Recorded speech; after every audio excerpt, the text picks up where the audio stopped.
They're your beautiful, fun, and loving kids. But let's be honest, kids are expensive. The data shows that having one child will cost you $233,610. And this does not include college. And in my case, I have 3 of them. One coworker who has kids herself and knows my income always looks over at me and says, "I don't know how you do it." 3 kids all by myself with no child support. It was just my one income supporting 4 people. And I say was because my oldest daughter is now in college and living independently. But this is why I harp on my friends and my coworkers about the importance of spending your money wisely and minimizing your bills. It's the only way I'm able to do it. I just finished a video naming the biggest categories of your budget where most wasteful spending occurs. I'll put a link to that video in the description box below. A lot of tips that I shared in that video serve as the foundation for how to stretch your budget when you have kids. So make sure you check it out. Now let's get into it.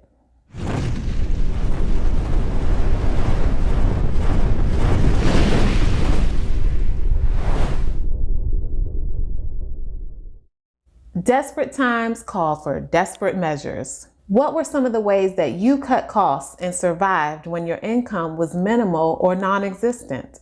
Take it back to when you didn't have any money. Back to when you survived in college eating ramen noodles and Hot Pockets. Employ those life-saving skills. Now, you don't have to be that extreme, but get pretty close. Try your darndest to control excess spending. Last year, I was able to go to Hawaii, and I vacationed in Maui and on the Big Island for 2 whole weeks. I've also achieved my dream of waterfront living, and I own a home that is surrounded by water. This is my front yard. I am also getting ready to buy the Tesla Model Y later this year. I'm sharing all of this with you not to brag, but to illustrate a point. I do not make 6 figures. It's a goal, but I'm not there yet. The point is, I would not be able to do these types of things on my limited income with 3 kids if I was bogged down in bills. This is why I stress freeing your money to do what you want it to do. Really work hard to reduce your overhead. And then set your goals and share them with your kids because you need everyone on board. Kids, at least my kids, are so understanding. They will listen, ask questions, and start to think creatively themselves. And they will also be proud of you. Our children are constantly watching us. They tend to emulate what they see. So why not show them good money management skills? Here's what I believe are the top 6 expenses associated with raising a child.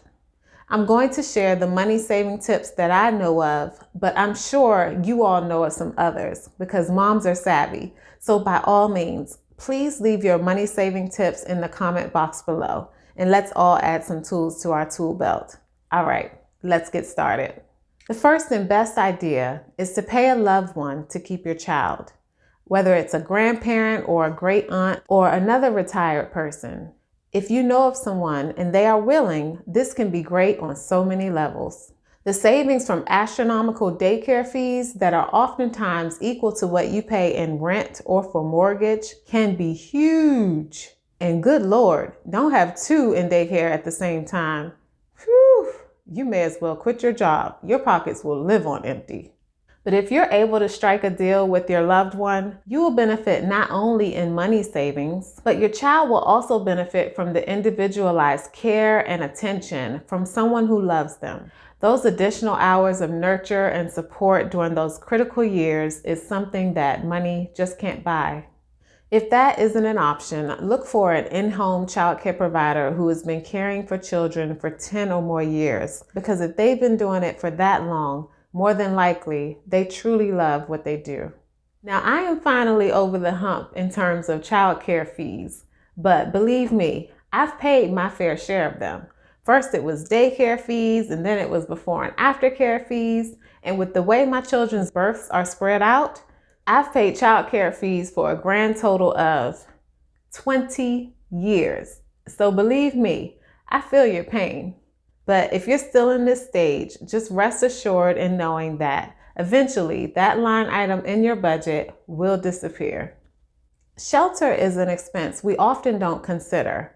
It's the cost of getting an extra bedroom or extra square footage so that your kids can have their own room.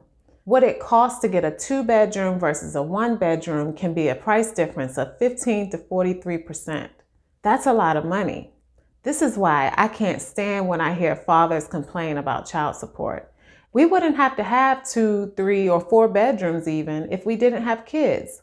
All we need as a single woman is a 1-bedroom or an efficiency even. When your kids are younger, have them share a room with each other to help save money. And as they get older, let the oldest take over the basement. He or she will love the privacy, and you won't have to spend money on an extra bedroom. If you have a newborn or a toddler, let them share a room with you for the first 5 years of their life. This will help you offset some of those daycare fees. When your kids are little, they don't need a nursery or a bedroom per se. All of that is luxury, quite honestly. And besides, when they're younger, you're constantly up with them throughout the night, doing diaper changes or feedings or late night trips to the potty, or convincing them that there is no such thing as the boogeyman. You may as well keep them close so you can get some shut-eye and save some money at the same time. My advice for managing healthcare costs as it pertains to children is to move to a country where healthcare is universal and paid for by your taxes. But if that isn't a possibility, apply for jobs that offer healthcare coverage for your children. You can usually get them access to healthcare through your employer for a reasonable cost. If not, most states offer Medicaid options for lower income households, where the cost of health insurance is either free or steeply discounted, depending on your income. And you don't have to be destitute to qualify. There are 0 co-payments and prescription costs, and your children can still have access to high-quality providers. So why not look into it? It's a means to an end. Let go of your pride. You have goals you are trying to meet. Food. This can be a doozy, especially as their little bodies start growing. And I don't have boys, but I have friends that do. And I hear the food intake level for growing boys is through the roof. And you can just say bye-bye to your fridge if their friends come over. The cost of food steadily increases, and it seems like you get less and less for your money. I know I'm not the only one who's noticed this. You know when you open up the cereal box or the potato chip bag and it's full of trapped air? The actual food content is in the bottom half of the packaging. Food hacks. Eat at home. Set up a schedule where your kids help cook and have a certain night of the week that they're responsible for preparing and cooking the meal for the family. This will also give you a break and give them some time in the kitchen to help them sharpen this important life skill. Grocery shop at discount stores. I almost never go into stores like Safeway and Giant. You can catch me at Aldi's, Walmart, Sam's Club, Costco, or Wegmans. Eat out only 1 day a week. Before I started to pay off my mortgage early, we were always at Chick-fil-A. Y'all let me know when they go public so I can buy their stock. They are making a killing. Another tip is to go to the grocery store twice a month. That's it. Let the kids know this has to last until X date, so pace yourself. If you eat up all the snacks and drink up all the drinks in the first 3 days, you will go drinkless and snackless until I go grocery shopping again. I used to spend a ton of money running back and forth to the grocery store. Not anymore. And if they still can't seem to control themselves, take some of the snacks you buy and hide them. And then once a week, pull out a new bag of chips or Swiss rolls for them to tear into. Sometimes you'll just have to ration it out for them. And I know I'm not alone on this.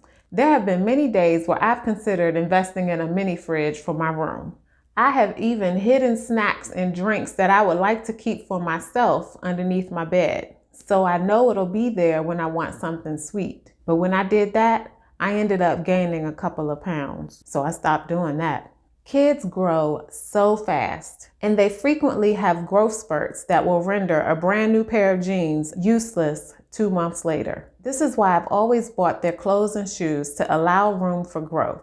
But even then, this can wind up being futile when you live in a climate that changes every 3 months and a whole year goes by before they're able to wear the clothes and shoes again. If your kids are younger, shop at consignment shops for them. Do a mixture, so they have some new things and some gently used items to play around in. There's a consignment store in my area called Once Upon a Child, and I really love their business model because in addition to selling new and used kids' clothing, they will also buy clothes that your child has outgrown. This is how they replenish their supply. So if someone gives you a bag of clothes and you go through it and pick out what you want, you can then take said bag to Once Upon a Child and have them pay for items that they want to sell in their store. And then you've just made some dinner money on this free bag of clothes. Other reasonably priced places to shop are Children's Place and Crazy 8. You can often get your kids a pair of jeans at either store for $8 to $12. And when you meet other moms who dress their kids really well, don't be afraid to ask what they do with their child's clothes when they've outgrown them. I had a neighbor who lived across the street from me, and I could tell they lived pretty comfortably. I told her I'd be open to taking her daughter's old clothes, and the mom literally lit up. She appreciated knowing the clothes she spent good money on were going to be put to good use. She was so eager to free up the space in her daughter's closet that one night she left a stack of formal dresses in the backseat of my car. I'd apparently left the car door open, and she just dropped them off sometime during the night while she was in cleaning mode. You can also, of course, save clothes from your child's older siblings. All of this can help tremendously when you're constantly restocking, swapping, and packing up clothes to give away every 6 months. Activities. Try to cut back on all of the extra money that you spend on lessons and activities. They can still do those things, but look for free options. Remember, this is about stretching your budget. Enroll the kids in extracurricular activities at school. It's free.